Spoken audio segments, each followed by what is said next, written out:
Hey, you guys. It is your boy Cam. Let's go full screen. Let's go full screen at first. Let's go full screen at first.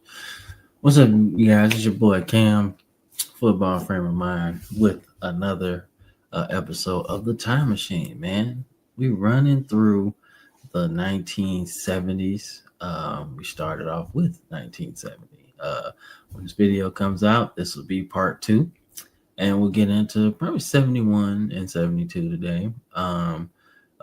And we're gonna enjoy it, man. I love going back in history and seeing, basically how we got to this point. I find it fun to just relive the good of the NFL, right? NFL's still really good. Like, don't get it twisted. It's still fun to watch. It's a lot of good players. But back in the day when they were really soiling their royal oats, I think it was better, right? Now it's a lot more corporate, a lot more money involved, right? Specifically with the quarterbacks, things were a lot better. We had it so much simpler back then, right? But the players weren't taken care of as much as they should have been. So it's a double-edged sword. You want the good with the bad, or you want the bad with the good now, right? So you gotta take it what it is, right? But nonetheless, man, this is the time machine, and we're going back in time, and it's fun. But I need y'all to keep us growing. Like and subscribe to the channel, and keep on getting beautiful content like this. So, without further ado, let's get started, man. Let's get started. So, we start off with, well, let's talk about the 70s real quick. So, the 70s, obviously, um, John Brodie, who was John Brodie, quarterback of the 49ers throughout the 60s, was one of the best quarterbacks of the 60s, and continued his dominance through the 1970s as well. One of the best quarterbacks that really don't nobody talk about for real, you know. Um, and he wins the MVP in 1970. But as we get on into 1971, some very interesting things happened in 1971. So we're gonna get into it, but we got to start off with Alan Page. So forgive me, you guys. I'm actually making like shorts on the go too, but nonetheless, man, we got to start off with Alan Page, man. So Alan Page this year won league MVP, right?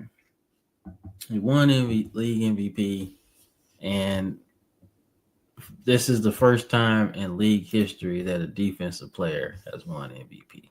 All right. So we got to put this into context, right? So, because this is a really big deal, right? You would think, oh my God, how does a defensive player win? Well, being pretty damn dominant, man. You look at the defensive players of look at the defensive players of this era, right? Paul Krause, you still got Claude Humphrey, you still got Ken Houston. Let's see, you got Bob Lilly. Let's see, I think Deacon Jones might still be playing. So all of those players didn't win MVP of the league. Just think about that. Just think about that for a minute. Like, think about that for a minute, man.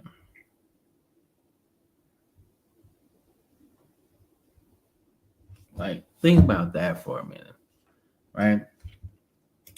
You get into a guy that didn't really have his best season. Like, Alan Page didn't have his best season statistically, if we talking sacks and everything else, until 1976, right? That would have been his best season, right? But in 1971, like, yeah, what's that? Like, in fact, I think he should have won Defensive Player of the Year, maybe MVP in 70. 7 fumble recoveries, including a touchdown and everything. So I'm thinking he probably should have won the year prior. But I believe that momentum carried into 1971, in my opinion. But one of the greatest players ever on the defensive line, man. Flat out beast. Flat out beast. Oh, that didn't work. Oh well. Oh well, that'll be all right. Flat out beast, man. Flat out beast. But you gotta look at some things, man.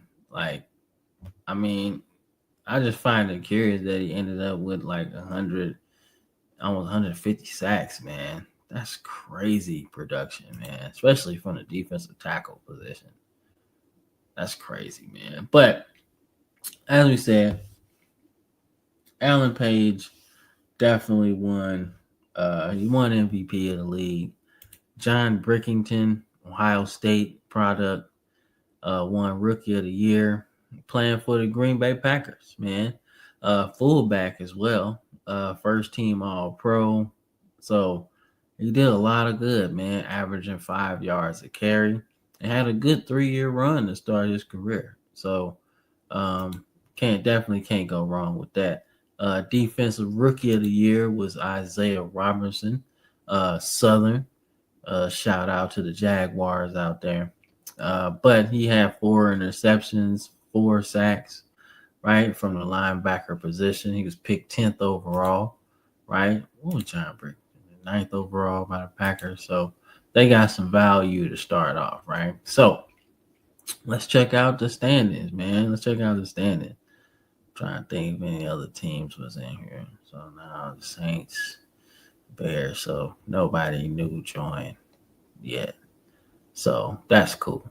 That's cool. But we gotta talk about the Dolphins at this time, because the Dolphins at this time in 1971 were, they were about to go on one of those journeys, man. Like, if you know your NFL history, you know the 72 Dolphins or the last and only undefeated team in NFL history, right? So you can see them starting to figure some stuff out. Talked about it in the last part. Their running back trio of Jim Kick, Mercury Morris, and Larry Zonka is the best trio in NFL history, flat out. Name a better trio, then we can talk. I doubt you'll find one. That's crazy. Imagine if Dan Marino had that. Unbeatable. Unbeatable, man. Unbeatable. So this is Don Shula's second season in Miami, after having a pretty good career coaching the Baltimore Colts.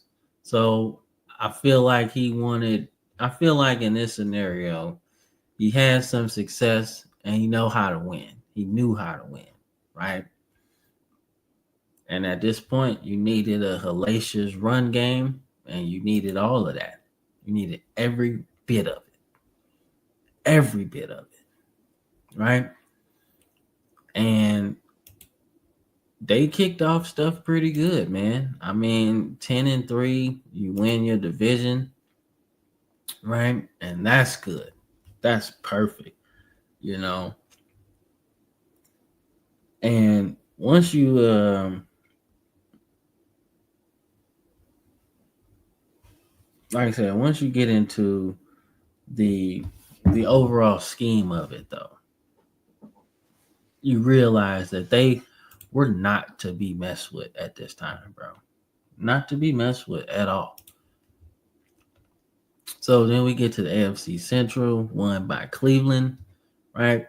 The Chiefs, and a little bit of resurgence. And honestly, little bit of resurgence because after this season, they become very pedestrian. So this was kind of their last hurrah in a sense.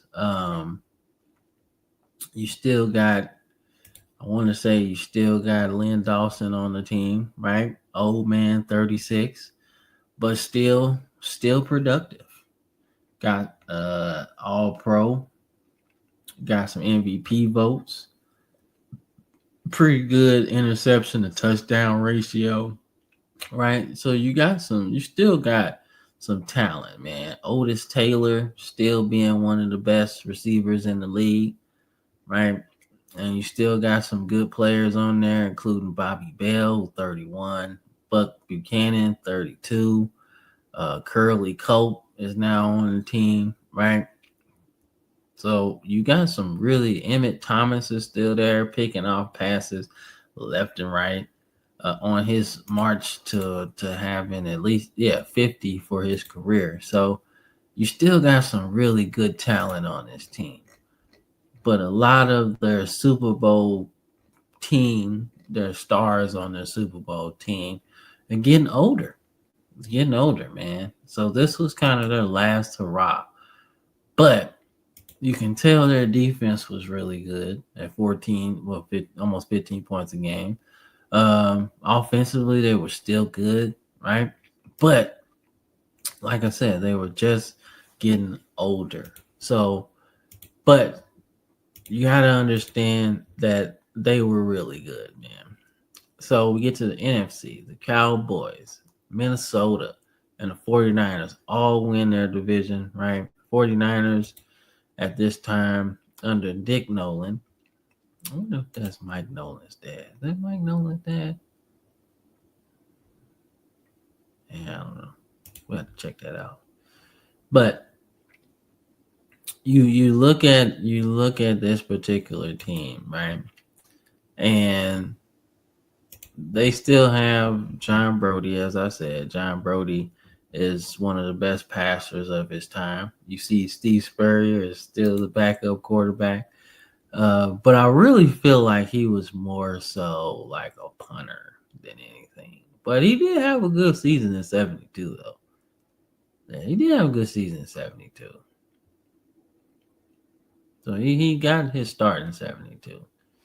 And then he got to play a little bit more in Tampa. Uh, they didn't win any games. They didn't win any games under Spurrier, man. But that's what happens, though.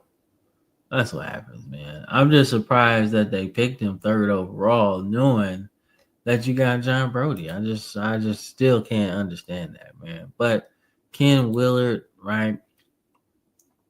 Um, Solid running back for them. Who else is on that team, bro? Yeah. Jimmy Johnson. Not the Jimmy Johnson that we know, but most certainly pretty good player, man. Pretty good player. Let's see.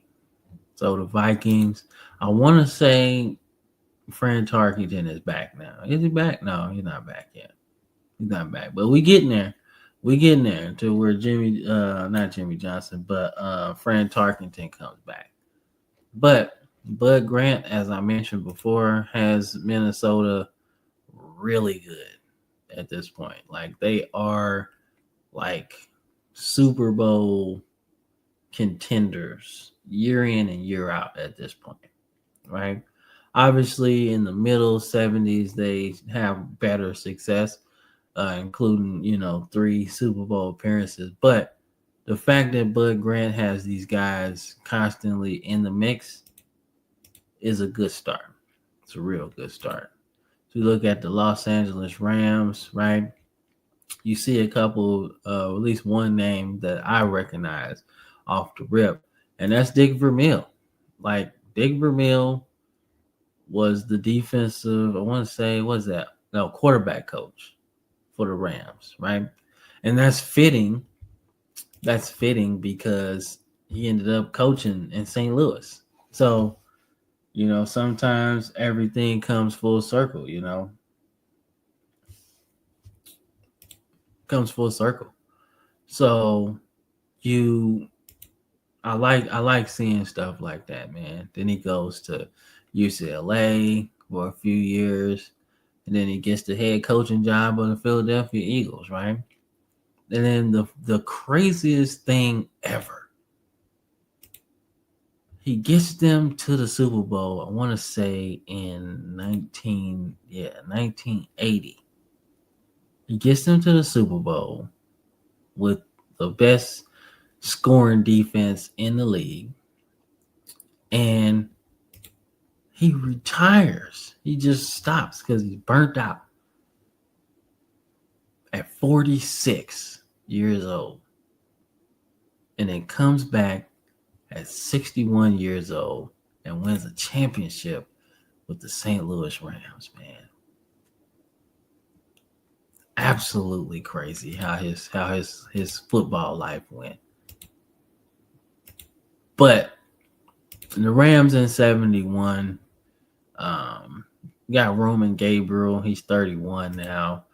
Kind of going out of his I'm not gonna say going out of his prime, but for lack of a better word, yeah, definitely going out of his prime. But still one of the best quarterbacks in the league, if you really want to be honest. I mean, touchdown to interception ratio still good. He's once a league MVP. That was just 2 years ago, right? But you can tell that the Rams were struggling to keep pace with the NFL, man. They just kind of fell by the wayside after that for a little while.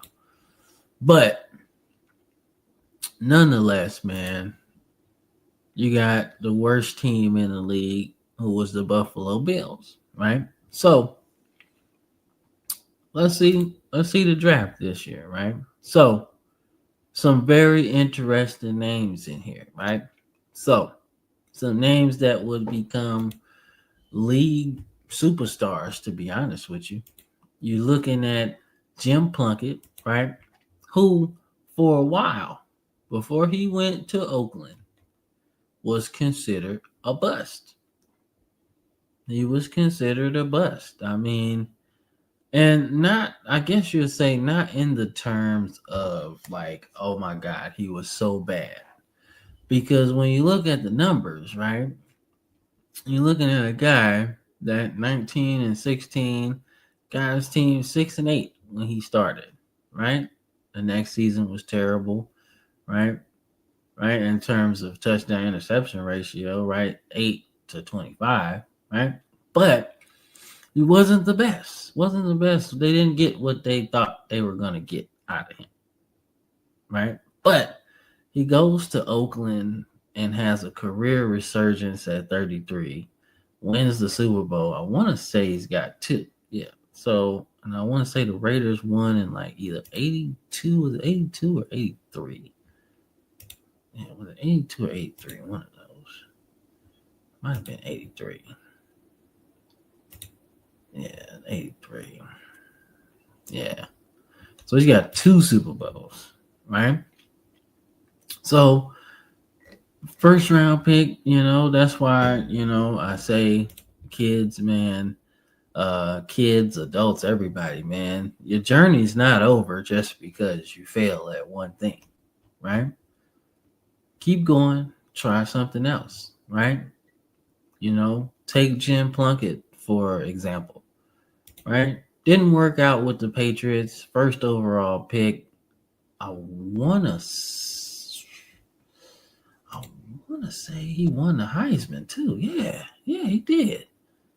Yeah, he won the Heisman. Yeah, finished 8th the year prior. So that lets you know how good he was, right? But then you see Archie Manning from Ole Miss, right? Now Archie Manning had a rough run. Boy, did he have a rough run, man. The Saints were terrible. He was getting killed out there.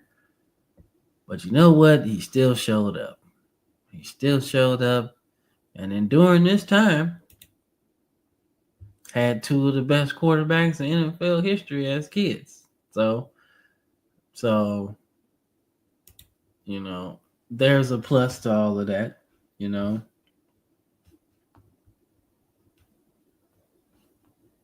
Yeah, there's a plus to all of that.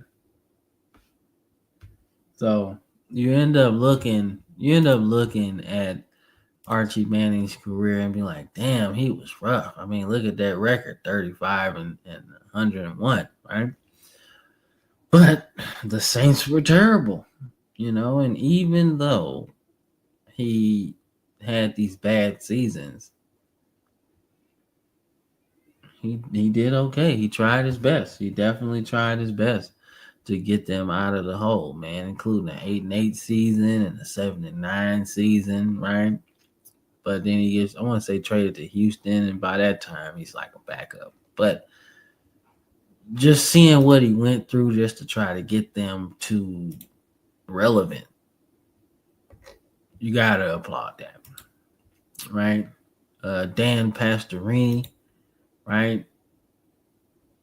He was with Houston for a while. I think he got into the Bum Phillip days, so that's interesting. Including 75 with a Pro Bowl. So yeah, so third overall, I like to say they got enough out of him for him not to be a bust. Now I can't say that Archie Manning was a bust. I can't say that. I can't say that at all because Archie Manning had to go through a lot. But you see John Riggins on the list, man. John Riggins, who was really good, but had a career resurgence himself later. He was damn good with the Jets, really good with the Jets. But I think we all know him with Joe Gibbs and the Redskins. I'll say it, the Redskins. And that's where he was really good. And then some first rounders, Jack Youngblood, who, argue with your mama, played in the Super Bowl with a broken leg, hairline fracture, uh, all the way broken. Argue with your mama. Anytime you play in a football game and your leg is broken, that's some legendary shit to me. So he did his thing. Jack Tatum. We all know Jack Tatum, man, one of the hardest hitting players in NFL history. Um, really good player for a very long time. Got him a Super Bowl. Definitely worth all of that. Definitely worth all of that, man. So yeah, man. Some Mizzou guy up there too. Joe Moore. Let me check him out. Mizzou. What he do at Mizzou? 11th overall about Bears. What he do at Mizzou? Big 8 conference. So you got 1,000 yards, and then you got 600 yards that last year. Yeah. Shit, if we could have left early, he probably would have left. But didn't have the longest career though. So he didn't amount to anything. But shout out to Beaumont High School, bro. Shit. He went to Beaumont High School. Hell yeah. Hell yeah. I fucks with that. Yeah. Hell yeah. St. Louis, Missouri. Joe Moore. Go on with your bad self, man. All right. So now that we've went through the standings, we went through the MVP, the award winners. Let's look at some stats from 71. Let's look at some stats, man. So your passing leader was John Hadle. Or I hope I'm saying that right. But one of the more underrated passers in NFL history. Got a couple of league leading seasons in passing yards in the 60s in the AFL. San Diego for a long time. So this would have been his second to last season with the Chargers. Got an all pro, got some MVP votes, man. Interceptions is out of this world, but did pretty good, man. And as we get deeper into the 70s, you'll see how they just kept passing the ball very well. Very well. So that's always good. That's always good. But he led the league in passing, followed by John Brody. We talked about him. Um, right. We got what's up? My show right now. Doesn't matter. I'm still working. No, I'm not.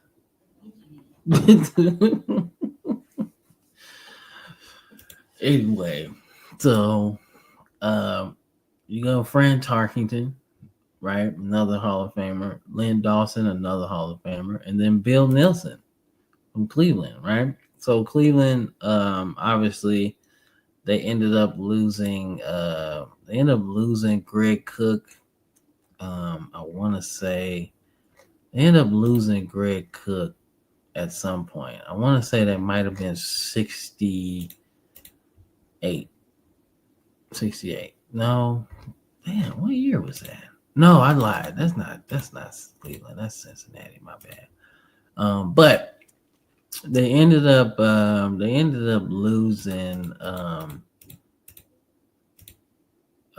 Jim Brown at earlier in the 60s, right? He retired early.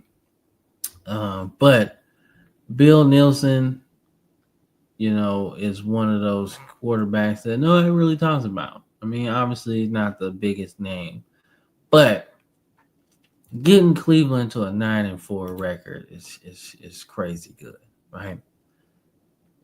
Crazy good this time, especially coming, I want to say coming from Pittsburgh, right? Who obviously moved on because they got somebody on this list, Terry Bradshaw.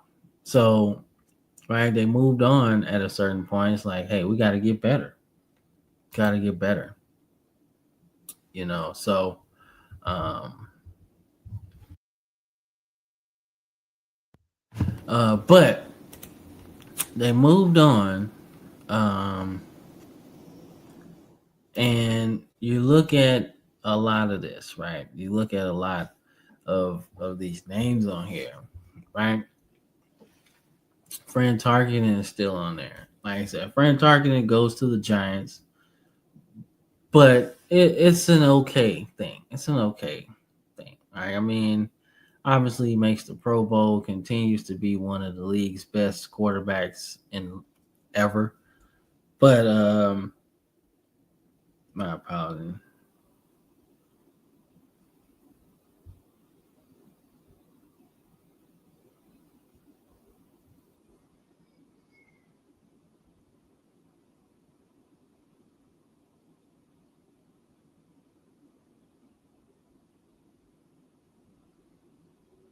Yeah. But obviously he was still damn good. Still damn good. Right? Then he comes back to Minnesota and just continues to be real good, right? So there's a lot of guys on this list, man. You got Earl Morrall still doing his thing with Baltimore. Got Archie Manning trying to do his thing in New Orleans. You got Craig Morton trying to do his thing in Dallas, but he's not the guy anymore. That belongs to Roger Staubach, right? Let's see some other names on here, man. Joe Namath, right? Not the best season. I want to say he's probably injured because he's still 28. George Blanda, Jack Cannon, right?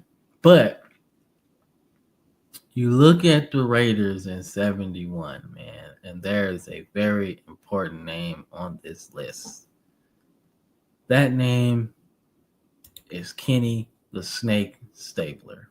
Okay? So anybody that's watched college football knows that Ken Stabler was one of those guys. Okay? Ken Stabler was pretty good. All right. And in an era where they didn't necessarily in an era where they didn't pass the ball very much, specifically at Alabama. In Alabama, they ran the ball pretty good, man. They ran the ball pretty good. And that's kind of what it was, right? But Ken Stabler is still a national championship quarterback, and he had a pretty good season. I mean, right? Like I said, accuracy wasn't the thing back then. It wasn't the thing back then, so we weren't necessarily worried about that. But still, Ken Stabler was one of those guys. Look at his record as a quarterback, man. He was a winner. He won a lot, right? Not his first season, right? But he ain't really getting no clock in year one, right? But year two, he played in a couple games, but definitely didn't do what you thought he was going to do. You didn't see that, right? But you can tell, right? He's in the league and he's about to take off, right? And then you got Bart Starr in here. Bart Starr still playing. This would become his last season in the NFL, right? Hell of a career, hell of a champion, hell of a quarterback. So I'm pretty sure he wish he would have went out a little bit better than 0-2 and 1, right? But can't deny the legacy there, right? So let's see. So Hadel was the leader in touchdowns. Let's see, and interceptions, but yards per game too. But we can't move on without talking about Bob Griese. All right. So Bob Griese is one of my favorite quarterbacks of the 70s, right? Including winning some Super Bowls and everything, right?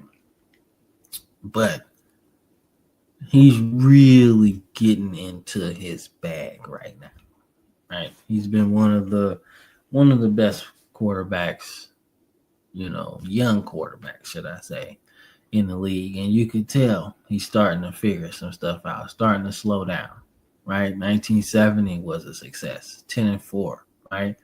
Not the best touchdown interception ratio, but he's starting to slow down for him. And I feel like 71 is slowed down completely. Like now I'm really that guy. 19 touchdowns, interceptions, looking pretty, looking real good, looking really, really good, right? And as we get into the playoffs, you'll see how good he really was, right? But one of my favorite quarterbacks of this era, man. But let's get into some running backs. So Floyd Little, one of the underrated Syracuse running backs, right? One of the best running backs in Denver history, and they had a lot. But this was his best season. Best season, Pro Bowl, everything. Did it all, right? 80 yards a game, 1,006 touchdowns. So this was his best season, flat out. And a good 4-year stretch, to be honest with you. So John Brockington, 1,000. Larry Zonka, remember what I told y'all. Mercury Morris, Jim Kick, Larry Zonka. Flat out. The best trio in NFL history. Right? And Larry Zonka was a man. He was a beast. Right? Didn't carry the ball much because obviously, like I said, you're sharing it with 3 guys. But he still got 1,000 yards. That's how you know he was a bad man. Right? Then we get into Larry Brown. Right? He was in Washington with the Redskins. Yep, he ended up getting MVP. I remember that. Yep, so he had a pretty good run. Let me see. Dwayne Thomas in Dallas, he was really good. O.J. Simpson is doing his thing. Like I said, Jim Kick is on there. He's 700 yards, right?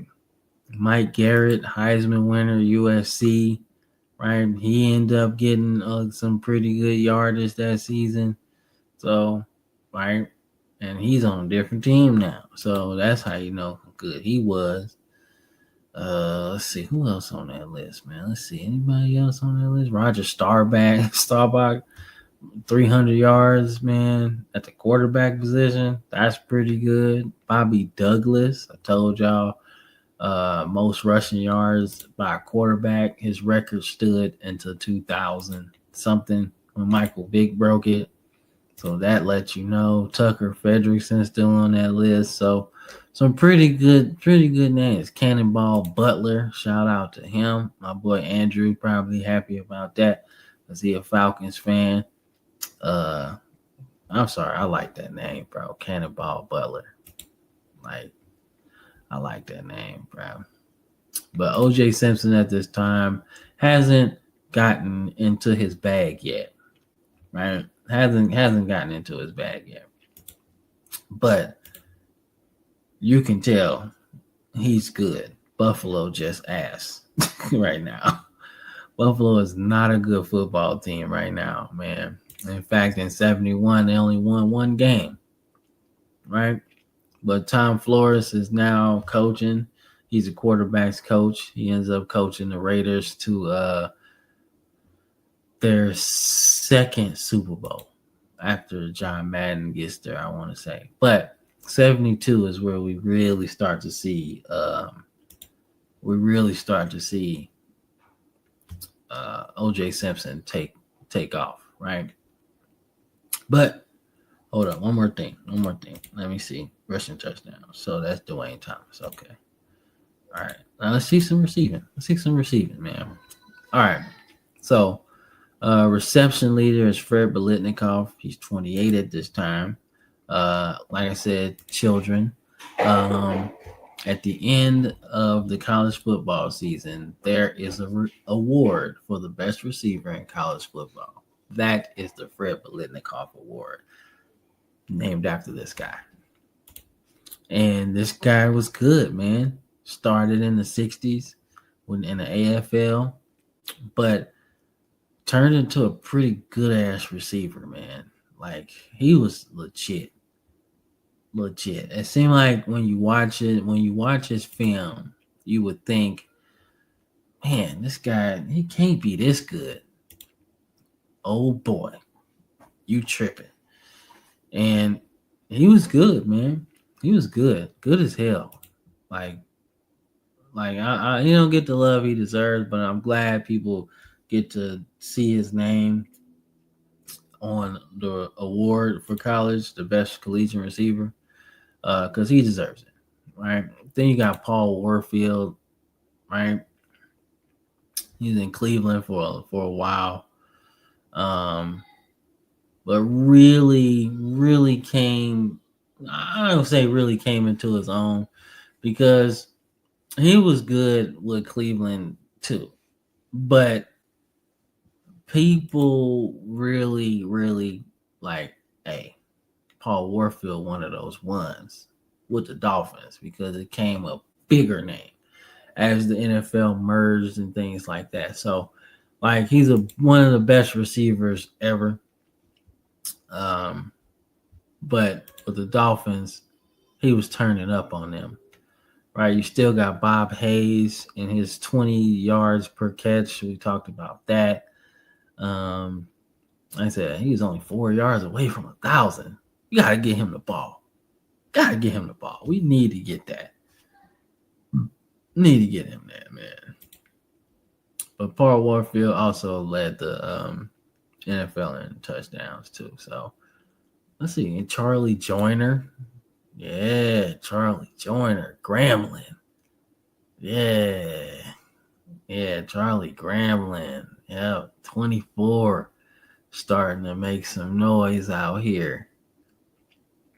Yeah. I remember Charlie Joyner more so with the Chargers than anything, but it's good to see he was with the Oilers and he was with Cincinnati for a little bit, but then he had a late resurgence though of his career. He started turning up at 29 with the Chargers, man. Is that under Dan Fouts? Is Dan Fouts there? Yeah, Dan Fouts is there. Yeah, so that changed everything. Yeah, Dan Fouts was like, shit, go down there and catch that motherfucker, man. I'll throw it. Bro, oh my God. When we get into Dan Fouts and shit, whew, when the fuck did Dan Fouts come in the league? When did Dan Fouts come in the league? Let me go back to that. I want to see when he came into the league.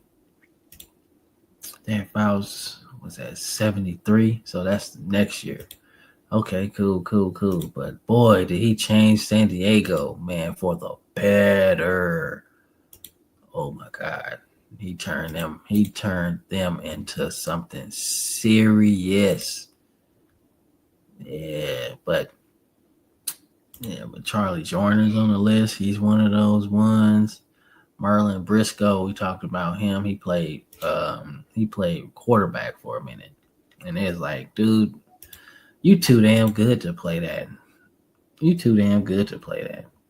Let's try you at receiver. And boy, did it work. Let's see, Dave Parks, one of the best receivers of the 60s, first round pick, now tight end. So that's a mismatch because he's pretty damn good. Roy Jefferson had a nice run with the Steelers. Let's see, Charlie Taylor, one of the best players of the 60s, still getting it in. Still with the Redskins, still with the Skins, man. Like I said, all 60s team as he should have been. Like I said, one of the best players of the 60s. Let's see, anybody else on there that really stands out? Let's check yardage first. Let's do yardage. Anybody else that stands out for the most part? Let's see. Anybody else that was starting? Don Maynard still playing, 36. Right, also one of the best players of the 60s. I'm surprised he didn't make the all 60s team. God damn. Because he was good as hell. Let's see, Jackie Smith. Still one of the best tight ends ever to play. Still with St. Louis. Hasn't joined Dallas yet. But still one of the best receivers out there. Let's see. Mike Ditka still playing. One of the best players of the 60s. Most certainly. Told y'all one of the revolutionary players of the tight end position. But that's pretty much it right there. Let's look at some defense, man. And then we'll see if we can squeeze 70, 72 in here. Let's see if we can squeeze 72 in here. But probably not though. Probably not. But you gotta talk about Bill Bradley. Okay. Gotta talk about Bill Bradley. A 3rd round pick in 69. Balled the fuck out. He's honestly a punter too. A pretty good one at that. So he's a punter first and then play defense. Boy, the 70s was crazy. So he's an all-pro punter and an all-pro defender.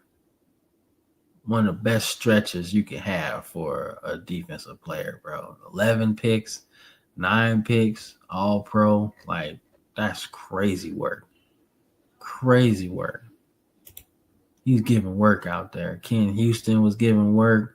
Emmett Thomas was giving work. Paul Krause was giving work. 6 interceptions. He just keeps stacking them motherfuckers. Just stacking it. 8, 7, 5, 6, 6, 6. We getting in his best season besides his first season, which is crazy. Like, what the Redskins was thinking? Why would you get rid of him? He had 12 interceptions in year 1. What are you doing? But his best season with Minnesota definitely came in terms of interceptions, 75. One of the best, man. Dick LeBeau, 35, still doing this thing. 34. Herb Adderley, 32. Let's see, man. That's what's up. Dick Buckets is in this thing, man. Mel Renfro, Jack Tatum, 4. Larry Wilson, 33, still doing his thing. Let's see who else in that thing, man. Yeah, Dave Robinson, one of the underrated players with the Packers. A three-time NFL champion. Yeah. Let's see. Cedric Hardman, man. Let's talk about Cedric Hardman. Okay, so first round pick, ninth overall, 1970. Ended up with 18 sacks in his second season, right? 9, 8, 10, 14. Wow, that's crazy. One of the best. One of the best. Is he a Super Bowl champion too? He did. He lasted with he went to Oakland and got his first title. Okay, cool. He's still putting up 9 sacks at 32, so that's good production. 100 sacks altogether. That's crazy. And he's not even mentioned of a Hall of Famer? What? 100 sacks is crazy. That's crazy. Yeah, he got 2 Pro Bowls, but I mean, I can imagine the 49ers weren't that good around this time. I mean, it's okay. Yeah, so I mean, I guess when your team's not that good, you're not gonna get you're not gonna get too much like votes on like Pro Bowls and things like that. But he definitely showed out. 18 sacks, and remember, sacks weren't official till 82.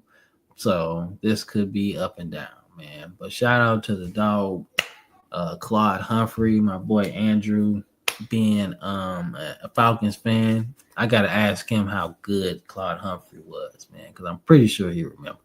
Because Andrew always says I'm old, so I'm gonna see how old he really is if he remember that shit. Because that's his production was crazy. Jethro Pugh had a lot of sacks, man. They gotta revisit some of this shit because you can't tell me this stretch right here didn't get him in the Hall of Fame, bro.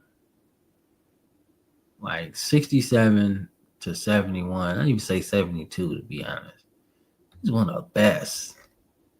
But he got 2 Super Bowl rings, so I think he's cool. I think he's cool. Alan Page, obviously, we talked about him being a MVP of the league, the first defensive player to win MVP. Bubba Smith, right? So like we got a lot. There's a lot. There's a lot, man. So Carl Eller being really good. Deacon Jones still playing. Marilyn Olsen still playing. So there's some good stuff in there, man. Jack Youngblood still on there. Yeah. See anybody else on here that got a little bit of shine? A little bit. Bobby Bell with a sack and a half. Ray Nitsky, 35, 1971. Still on the list. Still doing this thing, man. Still playing. Nick, I forgot how to say his name, man. But Nicholas Anthony B. He was with the Patriots for a while, but definitely did his thing. He definitely did his thing, man. Let's see, Leroy Jordan. Is that my Leroy Jordan? Yeah, it is my Leroy Jordan from Alabama. Yes, it is. 6th overall. Nice. Hell yeah. Played with Dallas for a while, bro. 5-time Pro Bowler. Yeah, so he's 30 at this time now. But he had some good run. Let's see. Who else on the list? Anybody else that stand out? I don't see nobody. So, all right. So let's go up. Let's talk about the playoffs, man. All right. Let's get to the playoffs. So, as I mentioned before, just a little refresher as we get into the playoffs. We got Miami, we got Cleveland, we got Kansas City, we got Dallas, Minnesota, and San Francisco. And the Redskins, well, those were your division winners, but the Colts and the Redskins are your wild card teams basically. So let's see how it went. All right, so the playoffs is set Now, let's get into it. So, let's talk about the first. Let's talk about the. Let's go here. Let's go here. All right. So the Dolphins take on the Chiefs. Right. Really good game. Won in overtime. By said Dolphins. Right. So really good game. Chiefs storm out to a 10-point lead. Right. And then the Dolphins storm back to tie it at 10 at halftime. The Chiefs take the lead again, and then the Dolphins, with their hellacious backfield, continue to cause havoc, right? And then the Chiefs score again, making it 24-27, and then the Dolphins tie it up. Bob Greasy touchdown pass to send it to overtime, and then Garo Yepremian wins it, right? Good game. That's how you know the Chiefs, this was their last hurrah, man. Last hurrah. Len Dawson went out gunning, right? Played a pretty good game when you think about completion percentage and shit like that. He played pretty good. Without an interception or two, they probably win this game. And you got a lot, man. You got a lot to think about, man. They ended up with, a lot more rushing yards, in my opinion, in this game. Kansas City dominated on the ground, but they lost this game with the turnovers. That's what lost them this game. They would have beat Miami because they played a really good game. But when you turn the ball over, that's what happens. So let's check out Dallas. So Dallas in this particular game, Dallas in this particular game did what they do, man. Play good defense, man, and run the ball at this particular time, man. But you got a quarterback that can help you supplement the running game too, right? Roger Staubach, I want to say this is his first postseason game. And he played pretty damn good, man. He picked them apart. And only passed the ball 14 times. Right? Pick them apart, man. Like I said, Minnesota was going with a two quarterback system or something, and it didn't work. First quarterback was horrible. Then the second quarterback was pretty bad too. So it was rough for them, man. They couldn't do nothing on the ground. Dwayne Thomas had 66 for a touchdown. So yeah, they wasn't gonna win this game, bro. The Dallas was just too much. And what's crazy is Minnesota picked up a lot of first downs, and they still couldn't do it. But I think what did them in more certainly than anything was turnovers. But even how crazy that was, the turnovers in this particular game, they still had a chance to win late. They still had a chance to win if they wouldn't turn the ball over. So you think about the game, like, we had halftime, and it's only 6-3. But Dwayne Thomas and Roger Staubach, they do their thing and they pull away. But the Vikings, stayed in it, but ran out of time. But Dallas goes on to the next round. So then we got the Baltimore Colts taking on the Cleveland Browns, who have changed their logo now. And, the Baltimore Colts do their thing. Jim O'Brien makes a couple field goals.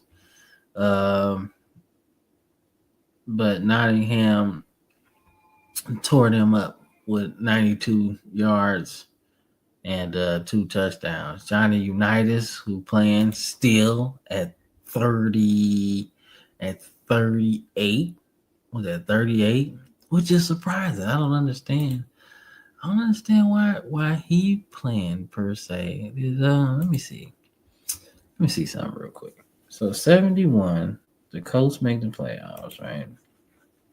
Okay, so they make the playoffs. They beat Cleveland, and Earl Morrall starts a bunch of the games. But why did Earl Morrall not? I gotta figure out why he didn't, why he wasn't playing in this game for real. I don't understand. I don't understand. I don't understand why he's not playing in there. So this is Johnny Unitas. No, this is the 71 Colts. Johnny Unitas played in he played in 5 games. Well, he played in all of them and started 5 of them. But I want to know what happened. So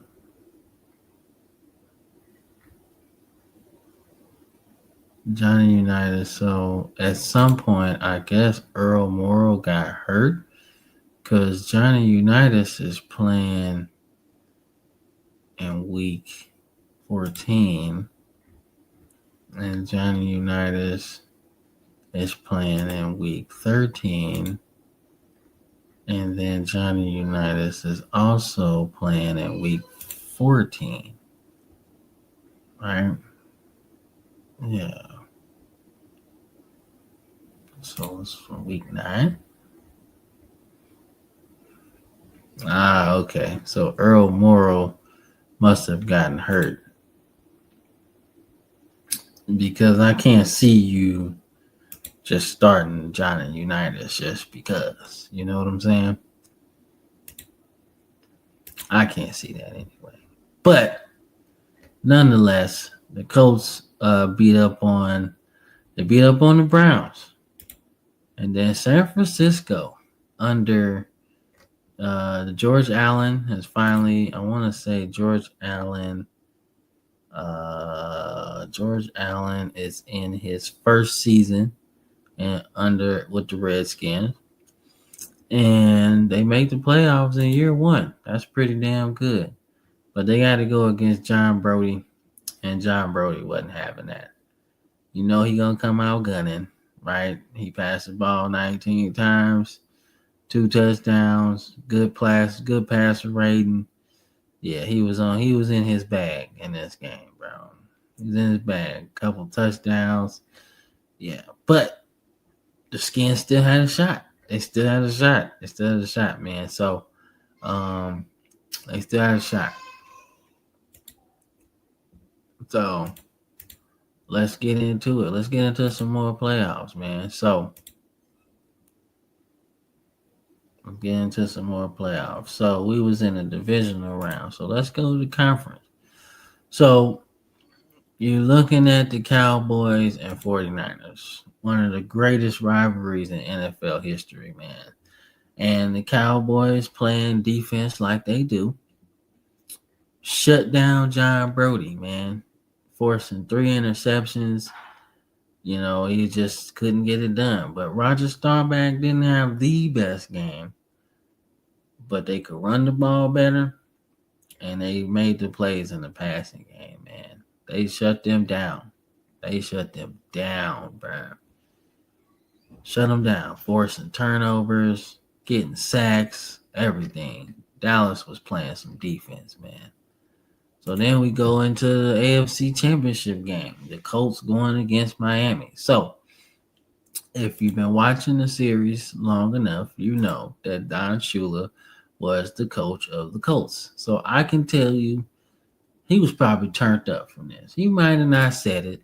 He might have not said it publicly. But I know he was turned up for this one because the Colts, you know, for lack of a better word, probably got rid of him. He's like, nah, man, I'm going to show y'all. And boy, did he. The Colts didn't score a point. Bob Greasy was in his bag, throwing to Paul Warfield, Dick Anderson with an interception return, and Larry Zonka in the fourth quarter probably just crushed their spirits, man. You know, Johnny Unitas, Maybe this was his last really taste of, his last taste of success in the NFL. But it was a nasty taste, man. But Bob Greasy, man, only passed the ball 4 times. I mean, 8 times and 4 completions for a touchdown. Crazy, crazy, man. But you see the backfield, man. Mercury Morris only got a carry, but Kick and Zonka, that's all you needed in this one. That's you just beat them up, and that's exactly what happened, man. So this sets the stage for the Super Bowl. Oh, Super Bowl this was Super Bowl 6. This sets the stage for Super Bowl 6, and this was, the I'm not gonna say the coming out party. I'm not gonna say the coming out party for Tom Landry, but this would what made him into one of the best coaches of all time, right? Obviously, I felt like he was one of the best coaches of all time anyway, up until this point, because building Dallas from literally nothing. Dallas was nothing when he got there, zero. They lost all the motherfucking games. That might be the first winless season. Maybe not ever, because there's some bad expansion teams, but probably out of the prominent teams, that's probably the first like one that was like, oh shit, you lost all your games. But I felt like for him to build up Dallas up until this point to get them to the Super Bowl in 70, right? To fight to get an NFL title against the Packers in the 60s, right? That made you one of the best coaches in the game. And for them to lose the Super Bowl the year prior, right? To lose the Super Bowl to the Colts, right? In the fashion in which they did, to the point where like your player on your team wins the Super Bowl MVP, but you lose Super Bowl. Mind blowing. Like that's some Jerry West shit. You the best player in the finals, get the finals MVP, but you don't get no ring. Crazy. I can't imagine that. But dude who won played one hell of a game. He got 2 interceptions, and they won on a game-winning field goal. So that lets you know. That lets you know what's up, man. Um, but Tom Landry did this was what cemented him as an NFL legend, getting his first Super Bowl in 1971, the season of 1971. So let's go through the game, man. Super Bowl 6 played in Tulane Stadium in New Orleans. Don Shula versus Tom Landry, two of the best coaches of their era, definitely. And they duke it out, man. But Mike Clark gets a field goal. Lance Allworth, right? The Lance Allworth from the San Diego Chargers, one of the greatest receivers in the history of the NFL, in the history of the AFL. One of the best.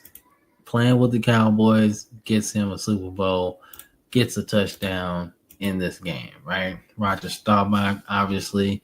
Garo Upremian makes a field goal, right? You're thinking, all right, well, we're going to halftime. We got some momentum. The Cowboys come out. Dwayne Thomas gets a touchdown, right? That pretty much kills your spirit. And then Mike Ditka, old man Mike Ditka. This is not his last season, his second to last season.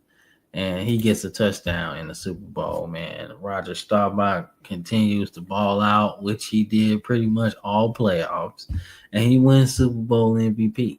I believe that his only one. Yeah, that's his only one. But win Super Bowl MVP in dominant fashion, man. Bob Greasy didn't have the best game.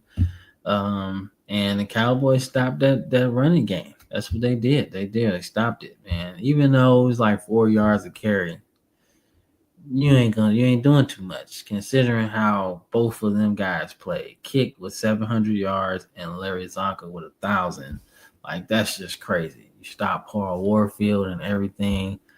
Chuck Howley, he's Super Bowl MVP, and now he gets the ring. Larry Jordan gets one. Herb Adley gets another one. This makes he's a 3-time Super Bowl champion and a 5-time NFL champion. So he's a winner. Jethro Pugh gets his first Super Bowl, I want to say. So Mel Renfro gets one. Dwayne Thomas gets one, who actually becomes a important figure as they move into the 70s. Still one of the best. So yeah, most definitely, dog. Super Bowl 6, man, won by the Cowboys, man. So as the Cowboys go on in the history of their team, the 70s was a pretty good time for them. It was a pretty good time for them, including 2 Super Bowls, and 2 Super Bowl victories, and like 1, 2, 3, 4, 5 Super Bowl appearances. So the 70s was pretty good for them. Roger Staubach was one of those ones. Like, he's good as hell. And he staked claim to the job, man. I mean, what can you say? Like, he was the guy. He was like Captain America almost. That's basically what he was if you're talking about America's team. So Cowboys in 70, 71 survived the gauntlet, man. They survived the gauntlet that was 1971, and they won it all, man. They won it all, man. So,